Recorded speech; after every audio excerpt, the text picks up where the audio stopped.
Жасөспірімдік шақ ата-аналар үшін ғана емес, балаларға да қиын кезең. Осы уақытта ата-аналардың тәрбие қателіктері пайда болады. Сол кезде ата-аналар түсінеді, бұл нәрсені өзгерту керек. Бүгін мен, Мадина Ринатқызы, ата-аналарға балалармен берік қарым-қатынас орнатуға не кедергі екенін түсінгім келді. Кейде жақсы ниетпен ата-ана баланың қалтасын, сөмкесін, хат-хабарын тексере бастайды. Осылайша ата-аналар балаға құрметсіздікті танытады. Ата-ана баланың пікіріне қызығушылық танытпаса, онымен санаспаса, ол ата-ана үшін маңызды емес, оны жақсы көрмейді деген қорытынды жасайды.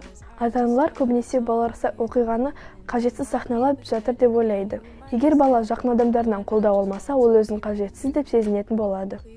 Әрине, кейде шыдамдылықты сақтауға қиын жағдайларда бала кінәлі болады. Бірақ көтеріліп айтылған дәлелдер салмақты болады деп ойлау адасушылық. Әрине, осындай жағдайлар қайталана берсе, бала істен алыстайтын болады. Ал сіздермен болған мен Мадина және психология әлемі. Келесі кездескенше сау болыңыздар.